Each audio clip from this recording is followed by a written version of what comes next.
So if you're a member of Raleigh Court Presbyterian Church, you may know that we have 3 children in our house. A son, Simon, who's 8, a daughter, Joanna, who's about to be 6, and a daughter, Ruth, who's 2. And for years, we celebrate Christmas and we set up our nativity scene. It's not quite as ornate as this one. The one that the kids have grown up playing with is that plastic one from Fisher-Price. I've been amazed, and this has happened now 3 times, when each of them is a toddler, they become very connected to the baby Jesus. They'll go and find him, they'll learn his name, baby Jesus, they'll say, they'll bring him to you. This is the year for that with Ruth. She always goes and finds the baby Jesus in the nativity. It's amazing to me that a child of that age, just 2 years old, with all the animals and all the people, the magnificent wise men, the sheep with the shepherds, the donkey, that a young toddler child would be drawn to the infant in the manger, the character in the scene who's most like them.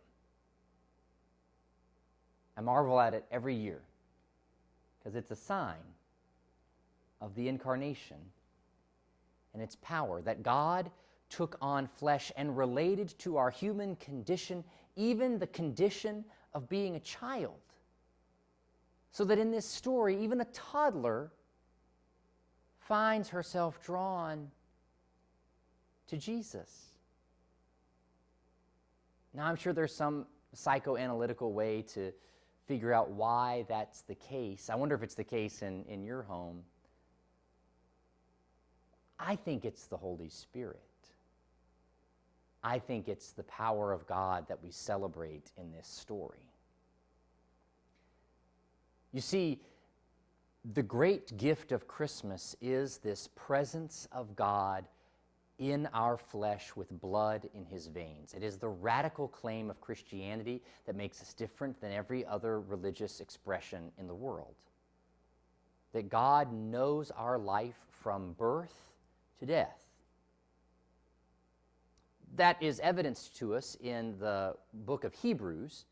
In the 2nd chapter, verses 14 through 18, we read, "Since therefore the children share flesh and blood, he himself likewise shared the same things, so that through death he might destroy the one who has the power of death, that is, the devil, and free those who all their lives were held in slavery by the fear of death. For it is clear that he did not come to help angels, but the descendants of Abraham. Therefore, he had to become like his brothers and sisters in every respect, so that he might be a merciful and faithful high priest in the service of God, to make a sacrifice of atonement for the sins of the people.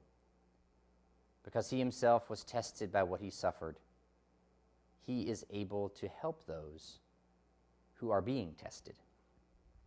It's the great paradox. In order to be a great high priest, in order to be one who can advocate for us before the very presence of God, Jesus became one of us. So intimately connected to us in this Christmas time that a toddler can recognize his worth. Perhaps it's not been put any more beautifully than in the lyrics of that favorite Christmas carol, "Once in Royal David's City." Maybe you remember the verse.